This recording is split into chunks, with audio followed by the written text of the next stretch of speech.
Hey guys, welcome back to my YouTube channel. কি খবৰ সকলোৰে আশা কৰো আপোনালোক সকলো ভালে কুশলে আছে আৰু মোৰো ভাল। আজি মই আপোনালোকৰ ওচৰত লৈ আছো একেবাৰে সিম্পল আৰু অতি সহজতে বনাব পৰা এটা ৰেচিপি আৰু মই বেছি দেৰি নকৰি ভিডিওটো আৰম্ভ কৰো। এয়া দেখিছে মই নৰসিংহৰ পাত ছিগি আছো। এয়া ভেদাইলতা। আজি মই নৰসিংহ আৰু ভেদাইলতাৰ সৈতে বনাম শিঙি মাছৰ জোল। এয়া নৰসিংহ পাত আৰু ভেদাইলতা বুৰ মই মিক্সি জাৰটো দিছো আৰু এইখিনি মই পিছি লম।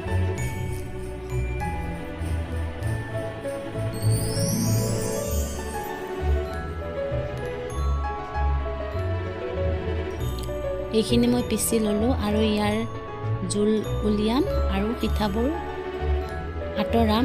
আধাহে ৰাখিম, আধা হিঠা ৰাখিম আৰু আধা মই আতৰাই দিম।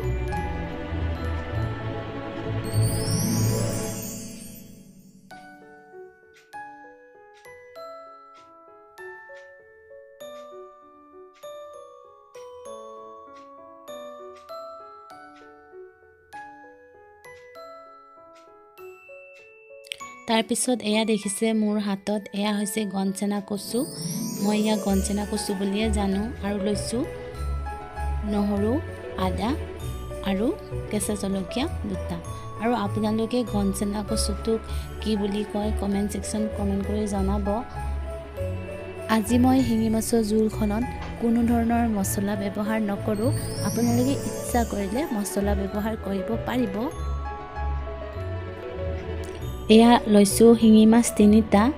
আমি যেহেতু মানুহ কম সেই কাৰণে 3টা লৈছো আৰু এইখিনি মই বাছিম। এয়া বাছা হৈ গ'ল। ধুনীয়াকৈ নিমখ লগাই ধুই লৈ আহিছো আৰু এখন কেৰাহী গৰম হ'ব দিছো। তাতে দিছো মিঠাতেল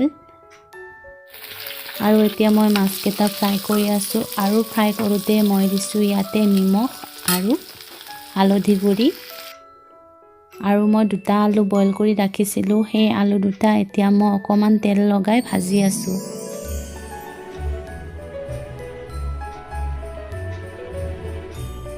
আৰু মই ইয়াতে মছলা মই ব্যৱহাৰ নকৰো আৰু মই শিঙি মাছৰ জোলত পিয়াজ মই ব্যৱহাৰ কৰা নাই। আপোনালোকে ইচ্ছা কৰিলে ব্যৱহাৰ কৰিব পাৰে আৰু নকৰিলেও কোনো কথা নাই। মই এয়া অকণকৈ জোল দি আছো আৰু ধুনীয়াকৈ আলুবোৰ ভাঙি দিছো আৰু লৰাই আছো।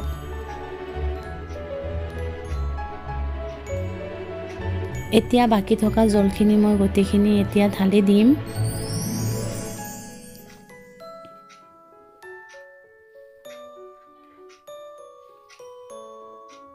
তাৰ পিছত মই ইয়াতে জোখমতে পানী দি নিমখ লগাই নিমখ মোৰ সোৱাদ অনুযায়ী মই ইয়াতে দিছো। তাৰ পিছত শিঙি মাছবোৰ ইয়াতে দি দিছো। ধুনীয়াকৈ উতলি আছে, এতিয়া হৈ যাব।